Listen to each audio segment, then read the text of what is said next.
Yo, yo, yo, yo, yo, yo, yo, yo, yo, yo! Welcome to the show. The #1 show for Courtney's tits. You brought them today. Courtney brought her tits to the show today. They're here. What is happening to our camera? Our camera is lowering itself. It won't. It's bringing the attention. It's trying to look at Courtney's tits. Hey, my eyes are up here, asshole. Here. My eyes are up here. Here we go. Courtney, talk to the people while Hello. we make this adjustment. Happy whatever day it is that you're watching this. There we go. That? That's much better. All right, so welcome to this episode of the show. Good to see you. We love you so much. Today on the show, the fish came back. Courtney versus TikTok, fucking models to live and die in LA, soaking, and just the tip. So, the fish came back. We have this fish. How long have we had this fish? Over a year and a half. We've had this fish for over a year and a half. How long do these fish live? I was told a year and a half, but here's the thing. It was given to us because somebody was moving and they couldn't take the fish. And so they're like, will you take the fish? So the fish is over a year and a half. They had the fish for like several months before that. So the fish is like 2 years old-ish, roundabout. Way longer than they're supposed to live. We've had it over a year and a half. He's not looking great. He's a, what kind of fish is that again? A blue fish. Beta fish? Beta fish, thank you. He's like bluish purple. Surprised that any but in the betas survive in this house. Amen. Any man that's a beta male that is not fully embodied masculinity, Courtney just eats them alive. I just feel this urge that I need to like poke them because Yes. I feel like I can push them over. Yes. And it's a very unsafe feeling to the feminine. Right. So yeah. Anyway, Because the masculine always wants to test beta, or the feminine wants to always test beta ass shit. Yes. So the fish has started to go from its beautiful bluish purple to brownish colors mixing in. And I'm like, this fish isn't doing so great. Well, there's been several times that we thought the fish was done. And there was a day last week. And he was on his side. And his gills, like, to get air were just, like, going crazy. And I was like, oh my God, this fish is, like, he's dying. It's just awful to watch. So, like, Nick moved the tank and he swam to the top. But there's been several times that there was one time I thought the fish was so dead, like, actually dead. And I had, like, shaken the bowl. He didn't move. He just was at the bottom. And I started pulling the things out of the tank, like, I like to flush We were him. preparing for the funeral. We were about to... We're making final arrangements, all those things. Yeah. And he swam back to the top. So, and then the other day, Courtney's on the phone and she's in a conversation or whatever, and I'm like tapping on it. I'm like, oh, it's time. he like whispered, he's like, he's dead. He's gone. It's gone. And I moved the tank around, everything. He's still alive. He's gone. And Courtney gets off the phone and goes over there and does it, and the little fucker swims up to the top. And let me say, I don't condone putting things in small tanks and shit like this, but this was given to us, so we decided to give him the best life possible for the remainder of his time. I don't think we can just throw this thing into the marina and set him free, so we are making him comfortable as he proceeds. But this motherfucker keeps coming back. He is resilient. He's gonna fucking live. He's actually a social fish. When you walk up to his tank, he looks at you like he wants to interact with the people. Right. Everybody wants to live with the Tillies. Why would the fish not want to? Right. All right.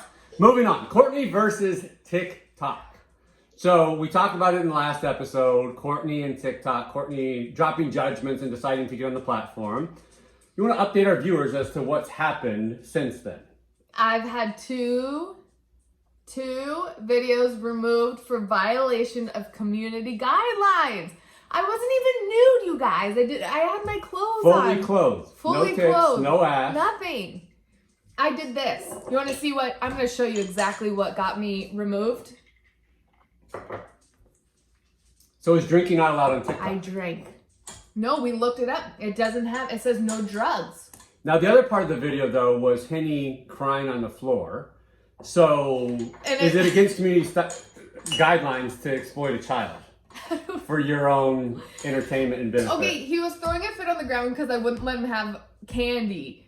And he just over exaggerated. It had been like 45 minutes, but for him, like if you try and stop him, he like recycles back in. So I just like let him cry it out and do his thing. Right. You give him the love, you give him the space, you give him the reassurance. Right. Sometimes that he just needs to go through it. Right. And he popped up and was like nothing ever happened, and we had a great conversation. Anyway, I put it to the soundtrack of Cry Me a River. and then I was like, which like the Rihanna song, we drink to that. We drink to that. And so then I was drinking and they didn't like it. TikTok removed it. So where do you and TikTok currently stand in your relationship? Well, we've been on that like no talking. No. I mean, this is one thing. Had the relationship been established already, right? You know, you're months into a relationship and you have a spat. It's worth kind of working that out, maybe into counseling. But in the first few days of a relationship, all this drama. 24 hours. How are you feeling? Well, initially I was like, fuck off, TikTok. Fuck off. You guys suck. If you think you're going to limit me, you ain't limiting me on who I am. Fuck off. There's enough social media platforms. But then, you know, after you go through the stages of emotions where you're like, fuck off, angry, resentment. And then you're like, well, maybe there's some good qualities about it. Maybe I can have some fun and do some fully clothed duets. So is this what you teach to women, is when their intuition is off initially, that they just look for ways to unexplain the intuition? No. What? That's not what you teach? Wait, what did you... Sorry, So what you teach to your women is that when something feels hard, difficult initially, and your intuition says that this is not for me, that you find other ways to explain as to why you should progress with the relationship. No, we listen to our intuition. Oh, okay. Gotcha. So, with that information in mind, we will update you on the status of TikTok versus Courtney. Yes. You may see me back, you may not. This may go all the way to the Supreme Court. Who fucking knows? With that, do you want to talk about Trumpito? I feel well, we have mentioned him on the show, but we might as well talk about him. Trumpito. So articles of impeachment were brought forward, approved in the House this week. Last night, Moscow Mitch, fucking turtle fuck himself, went on Fox News and stated, "Don't worry, guys. He's not getting removed from office. I am in charge of the Senate. This will not happen." What about him getting a third term? So apparently, I didn't see the outcome of this, but apparently Mike Huckabee said that he knows of something that will ensure that President Trump is able to run for a third term in 2024. Woo! So here's all I'll say about this. There's preferences and loyalties in politics, and then there is honoring and protecting the Constitution. The shit that they're fucking with is unprecedented in terms of American history and politics, in terms of truly shitting on the Constitution. So, Mitch McConnell, you turtle fuck, drink to that. That's gonna be your phrase. You drink to that. Drink to that, you turtle fuck. All right, fucking models. So yesterday, Courtney had a photo shoot in downtown Los Angeles. Yes. That so many people are interested. Obviously, they like looking at the images. They're nice to look at. But many people want to know the backstory as to how you got into modeling and doing the things that you do. Yeah. So I always wanted to do modeling of some type, but I had my judgment. How far back does this desire go? Like little girl. Like, remember when they had the JCPenney catalog? And it was like this thick, and like they had the little girls modeling the clothes, like in all fashion. Like you could look at a Kohl's or JCPenney, anything, and see little kids modeling clothes. Like I was like, how did those kids get to do that? Like I wanted to do that. This may be new on the internet, but I even tried out to be the Oscar Mayer wiener girl. You did not. Stop. There's video footage somewhere they recorded. Like they have to record Scott, can your we tryouts. get that? They have to get your Will you work tryouts. on getting that footage? Yeah. Thank you. Scott's going to work on getting that footage. Yeah. I was wearing overalls. I was in first grade. I was like 6. Did you have to blow the No, you have to wiener? sing the song. Oh, you have to sing the song. Do you want to do that for our viewers? On a later episode. Gotcha. Okay, so you had this desire. This has been a childhood desire to be a model. Childhood desire. When did you decide that modeling was just not for you? Well, I think a lot of us hit this time in our lives where we feel like we've missed the mark, right? Like you're like, oh, I'm not this enough. I'm not this enough. I don't have this body. I don't have this look. I don't have the talent. I ended up crying after the Oscar Mayer thing, like so upset because I was so nervous. And so I was like, that's when I think I was like, oh, it's not for me because I cried. And all the other kids were like, that was so cool. And I was like terrified. So because you had an emotional response, you decided that it wasn't for you. That wasn't for me. Gotcha. At 6, can you believe we make those like declarations at such a young age about our like future life? It's like crazy to me. So anyway, it's been a desire for a long time. So at 6 years old, yeah, this desire died. It died. Were there any remnants of it, maybe through high school, college? Did you do any modeling in high school or college?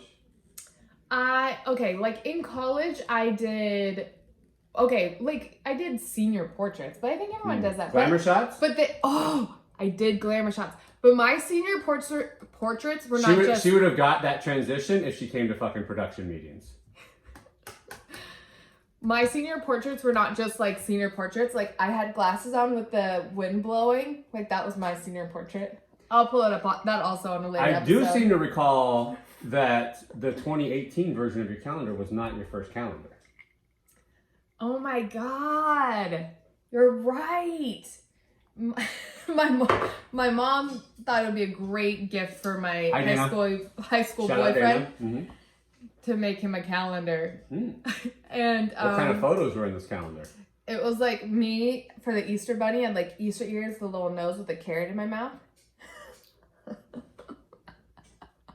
In high school? In high school. Gotcha, okay. Can you imagine my high school boyfriend's mom when she saw this gift? She was like, you leave that girl. That girl's a slut. Taking notes here. It's all coming together. Okay. All piecing together. Okay, so anyway. So then what reinvigorated this passion, this desire, this dream? What always comes to mind is when I started doing fitness competitions. Well, actually, let me take a step back. It's when I actually hit an all-time like low physically, body image-wise, after I had kids. Because my body had transformed. I had stretch marks. I had like the things. Like it just gained a lot of weight, and I was like miserable. And I was like, how can I go like where I want to be? And it was like what kept me accountable for like being on track with my fitness and eating well was doing a competition. That's what reinvigorated. Right, which we see a lot. We see a lot of girls decide that they want a competition because they think that that's going to hold them accountable. It's going to have them show up. If they have something to work for, then that the benefit of that is that they get to get into the body that they want. Yeah. Right. Which it did initially. But every time I tried to do it again, like, oh, I'm going to do a competition, I'm going to get in great shape, it didn't work. And I couldn't figure out why. I know why. It's because it has to come from an inner desire, not an external, like, timeline. It might work once the first time, but like we always say, like, going to the well over and over again, hoping for something different when you're going to the same well, you keep getting the same thing. Yeah. Like, putting myself back through that, like, rigorousness wasn't gonna work for rigorousness, the restriction, right, the dieting, all the things that were required, or you believe were required in order to have a competition. Now tell me, when you did your first show, what was the best part of the diet?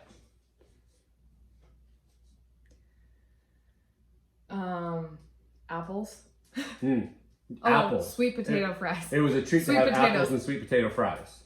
Yeah, that was anything weird about your first diet? Yeah, eating 42 egg whites a day. I saw it happen. And she would do this. She would freeze her protein shakes in the freezer and then pull them out the next morning. And on the way to school, because we worked together at the time at a school, she would be chipping away at the fucking ice. Chipping away like this at the fucking ice. Because at one point my diet became so restrictive, I was only allowed to have 6 servings of protein shakes per day and 6 servings of green beans per day. That's it. Nothing else than that.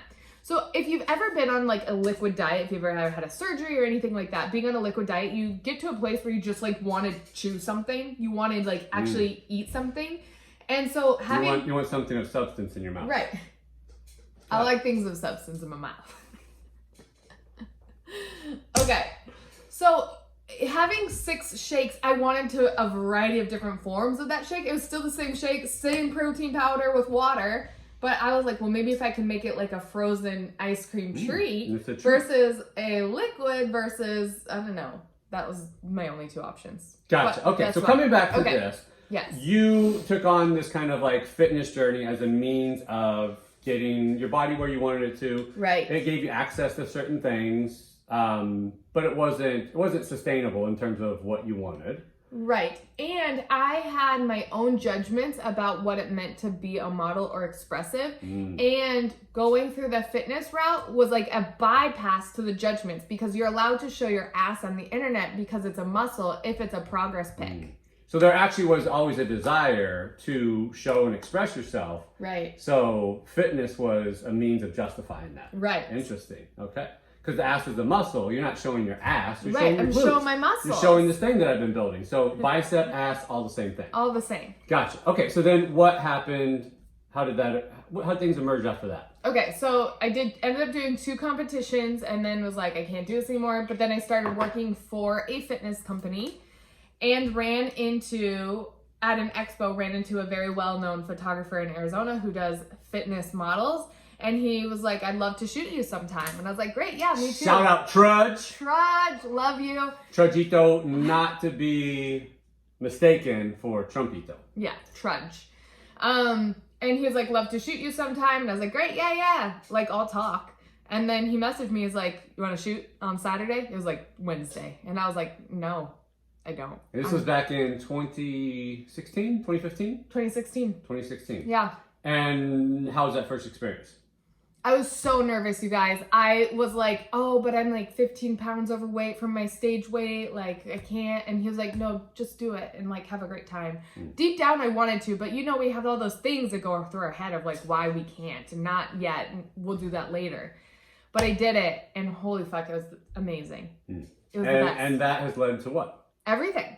That one shoot is what led me to everything. That one shoot is what led other photographers to see like, oh, she's a model. And so then they'd be like, do you want to shoot? You want to shoot? Want to shoot? And each new shoot led me to new opportunities, new people, new things. New connections. Yeah. And like, even before we moved here to California, like I felt very established in Arizona as like a model. The photographers knew who I was. Like I was established in the area.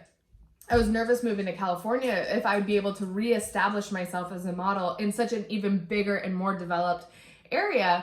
And I'm more established here than I ever was in Arizona. Definitely. Yeah. So modeling for you has done what? Modeling for me has been everything, because it's not just the photos that you see, it's the experiences, it's the people, it's a deeper connection with myself, it's creation. It's like, getting into that feminine energy and allowing yourself to be seen and express yourself. Yeah. And you doing that for yourself has done what for others? Oh my God. It's opened so many doors for other people. One, I have Sexpress as my program where I help women to get in touch with this, remove judgments, feel safe in it, and to, follow their career, whether they desire to be a model or do a boudoir shoot. It's been incredible and so much success. But in every area of my coaching, this touches it. Like confidence, creativity, safety, releasing judgments, expression. Like there's not one area where this doesn't. Right, and expression is massively important, because when things are not expressed, that gets held and trapped in the body. It accumulates, right? And if anything accumulates in the body, just like water accumulating in like a stagnant area, too much of it then leads to problems, leads to more judgment and shame and disease. So in this expression, not only are people getting things out and moving things through, but they're also getting to really come home and to love themselves and to honor desires that they've always had and connect with their sensual and sexual sides. Like it really is empowering for so many women. And if you think about expression too, expression is not just through the photo or the photographer. Expression is communication at work, communication with a partner, communication everywhere. Like there's no area, again, where expression doesn't give you some type of power and connection with yourself and others. 100%. What would you say to people who tend to be judgmental and critical and have things to say about girls showing their ass on Instagram or whatever it is, or posing nude and revealing or whatever it is, who say that they're just doing it for validation. There's something inherently broken or wrong with them, and they're searching for something that they don't have in themselves. Okay, first off, I understand why you say those things because we've been raised to believe that that's completely wrong. So I think we grow up with this idea. I thought it too, like, oh my God, what do you need? You must not, like, you have daddy issues, whatever. We have those thoughts that go through, but they've been so programmed within us that we actually a lot of times don't even question them. We just go along with it because it's so societally acceptable. Driven, accepted, even kind of imposed. It's kind of what people have, I would say, because people want to understand things. So without a deeper understanding of what's really going on, they just assign that something's wrong with them. They're missing something. Right. These poor girls, whatever. Or they have judgments against them. There's many people who have judgments against them because these women are so entrepreneurial and they're so driven and they're making money. They're getting paid to travel the world and express themselves and all that. And there's a lot of resentment and jealousy toward that. But I believe it's something to be celebrated. And through all the people that she's met in this industry, there's some amazing, driven, very ambitious women who have worked through a lot of their own stuff, right? A lot of their own judgments, a lot of their own things. And it's far less about a compensation for something that's missing. And it truly is a way of expressing the wholeness that these girls already feel. Yeah, absolutely. So with that, I always am like, let's take a look at like, what are my beliefs? Are they true? And when we look at like how we were created as far as like even energetics and desires, basic needs, being seen is one of them. So there's actually nothing wrong with like posting a picture for validation. We've made it so wrong. But again, wanting to post a picture for validation, for love, for acceptance isn't wrong. Right. We get to, yes, create those for ourselves first and foremost, but again, it's not wrong to want to be seen, because when we've made it wrong, then we feel guilty for desiring it. And then it just creates this not so good cycle. Yeah, and not just wanting to be seen, but the feminine wants to be desired. Masculine wants to be respected and appreciated, but the feminine really wants to be desired. So if you are having shame against that or not honoring that desire, something in you is not being expressed and acknowledged or loved yourself. And that's never a good thing when something is being suppressed in that way. Right. I think about Aisha Curry and how she talked about on Red Table Talk about how Steph is always, the object of like so many women and desires and things like that. And she expressed just a really natural feeling in herself that sometimes she wishes that she was seen in that way. And people had a lot of negative things to say about her. Oh, you have this great husband and you want other motherfuckers to like look at you and whatever.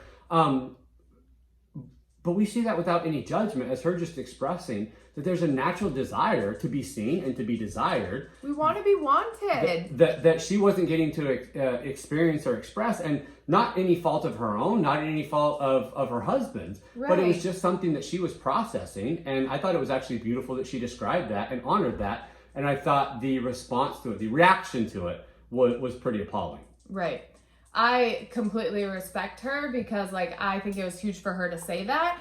And also like we all want that. Like it would be like to say like, oh, I don't want men to compliment me, like, or people in general to compliment me. Like there's nothing wrong with it. Like you get to have both, and it doesn't mean anything about her and it doesn't mean anything about Steph. Like it just, we get to have that. And we talk a lot about receptivity, and when you as a feminine being are closed off to things because you have judgment on them, or you don't feel safe, you don't feel worthy, or whatever it is, you really do close yourself off to all things. Money coming in, clients, you work with a lot of entrepreneurial women. That's the impact often when we've shut ourselves down, is we've shut shit down and we're not allowing things to come into our life. Gotcha. Beautiful. Well, amazing. We love your work. Thank you. We love your expression, and keep inspiring women in the way that you are. Thank you. All right, changing subjects completely and also not entirely. Soaking. What is your opinion on soaking? Soaking? Yeah, soaking. Soaking what? You don't know what soaking is? Like soaking your feet? It's like soaking your feet. Yeah, what's your opinion on soaking your feet? I love doing All right, clearly, we have to define what soaking is first. Do you guys know what soaking is? Do you guys at home, do you know what soaking is? So soaking is this new phenomenon or practice where a man will just insert his penis into a woman and there's no thrusting. You just let it soak. You just let it marinate. I hear it's a big hit with the Christian kids because this isn't, they don't technically consider it losing your virginity if there's no thrusting. So we've removed the penetration as the qualification, and now it's thrusting. So what's your opinion on soaking? No. The thrusting, you're against soaking? Feels good. Soaking. No, I'm not we're not marinating here. Gotcha. So, soaking's a no for Courtney. Check that off the list. Check that off the list. I don't know what the point. All right, moving beyond soaking. Okay. Wait, no one got your viewpoint of soaking. You want to soak? You want to soak after this? I like to thrust. Okay, good. I like to thrust. Glad we're on the same I like page. more than just the tip, and I like to thrust. Yeah, that's you're telling me that you don't thrust. You have an it's like breathing. Like as soon as you exhale, you have a desire to inhale. As soon as it's in there, like you don't have a desire to thrust. Something's broken. It's like just the tip. Like you can't just put just the tip. Right. That's what I'm saying. It doesn't. You can't just exhale. It always leads to more. Well, maybe it's a tantric practice of self-discipline and connection. Okay. We'll try it. We'll let you guys know. Okay. We'll get back to it. All right. To live and die in LA. What, up to this moment, is your most LA moment that you've experienced? Okay, so obviously the list goes on. It is so long. Mm-hmm. But I have two things that came to mind. One, I did something really LA the other day, and I was like, wow, that's really LA of me. Tell us what it is. I was leaving Gold's Gym, and there were cars it was a 4-way stop, and they're on all stops. And I was like, I'm making this a diagonal stop. Just cross in the middle of the fucking street. I made a diagonal cross. While you're walking as a pedestrian? Yeah. Very LA. Gotcha. So I made an LA. That's very LA, but that's also very Courtney. Okay. It's your world. We're just living in it. That's right. okay. And so I was like, well, might as well go straight across. It's easier for everybody. That's definitely Courtney vibes. Gotcha. Okay. What's the second thing? This sound bath that I went to. How was that? Well, I've never done a sound bath before, so this was my first experience, and so I was very open and excited because I've heard such great things. But it was, I don't know what to say. It was. What would you say was LA about it? Well, here's the thing. So you're in a group and there's all these people. The girl on the right side of me was moaning nonstop, just like I don't know if she was having sex or what. She must have been soaking. Like pleasure. She was soaking. The girl behind me kept repeating and yelling like, yes, yes, yes, like moaning while yelling yes. And I was like, okay. And then the girl on the other side of me might have been being murdered. Like, I think maybe she was being stabbed or like there's some weird sounds coming out of there. And so I had a really hard time focusing on getting onto any level because there's just such noises that I could not. So you're saying this type of like extra response to a sound bath is it was what you would see in LA. This is not this is not the pure example that you would have right. other places. I'm sure, Gotcha. yes. Gotcha. I can acknowledge that people in LA are extra as fuck, so I can see that. Okay.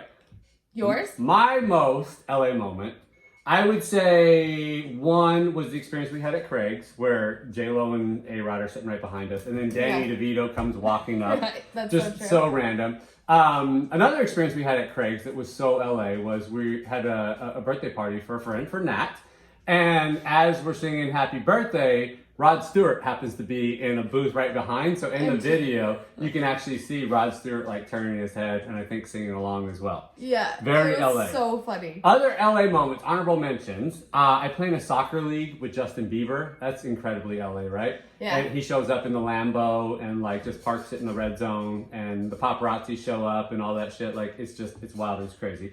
The other LA moment was me having an altercation, kind of a run-in with Bieber on Melrose, where he's crossing the crosswalk. I'm stopped right there, and he just stops and stares at me for what must have been like 30 seconds. Stands in the stop at the crosswalk and just stares at me. And then we're making eye contact. I don't know if we're dogging each other. I don't know if like we're recognizing each other from soccer or whatever it is. And then he finally crosses the street. Haley's with him. And then he turns around and does it again until our light changes and then we cross. Yeah. Just so fucking weird, so LA.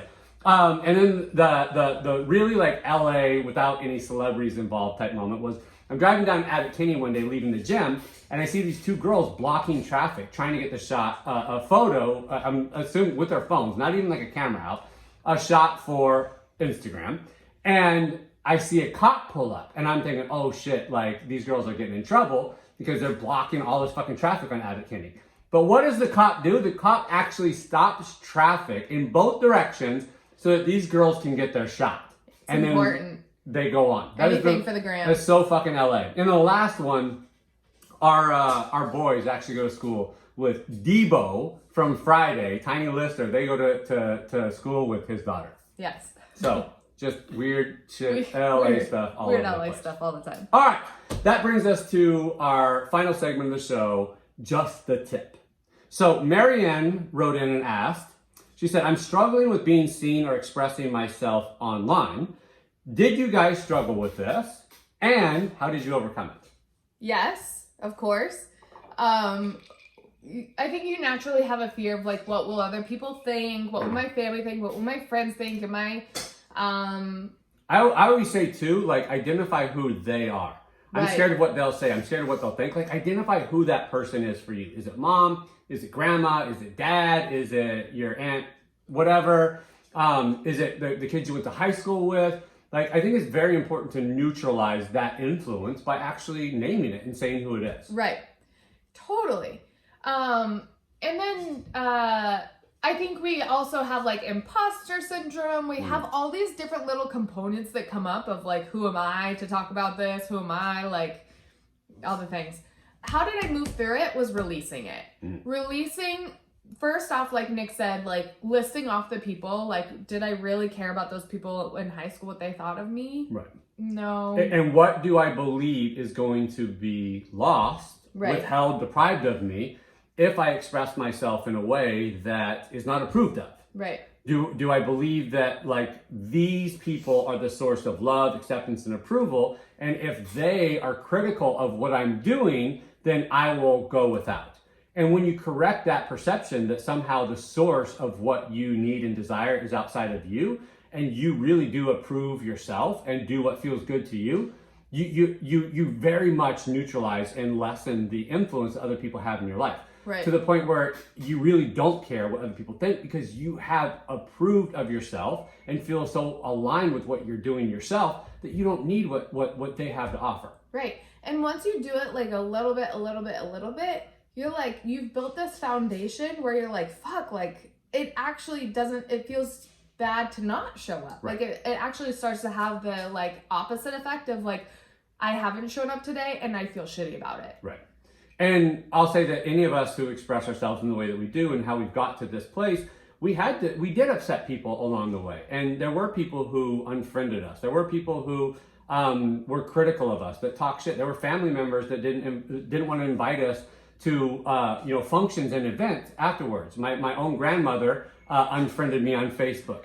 My mom famously made this comment on one of my posts that said, "You've gone too far. This is unnecessary. You're better than this. You need to stop." And my response, which is now viral and famous, said, "I love you, Mom, but kindly fuck off."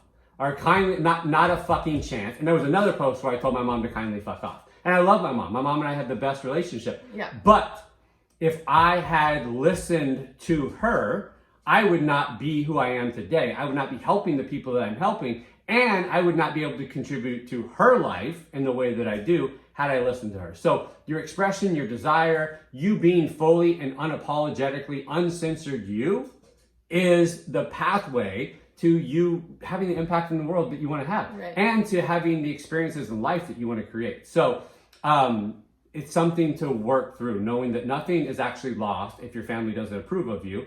They're doing what they know how to do out of love, but they're not a good source of advice as it comes to expressing yourself. And here's the thing too, is you can really frame it as this. If you're only with me expressing myself in a way that is comfortable to you, you are not loving me unconditionally. Right. You need me to act in a certain way for you to be okay. And I am not okay abandoning myself, my desires, and my expression for that. Right. And ultimately, if they do want what is best for you, that may be uncomfortable for them, But it's something that they'll have to confront. But your job is to be expressively and unapologetically you, to be fully you, all out, to fully reveal who you are, and to move through the judgments, the shame, the objections, the fears, all of that stuff, to bring out more and more of you. And ultimately, what does that do? It gives them and other people the permission to do it for themselves. Right. So ultimately what you're doing is for everybody, but you have to begin with honoring yourself first.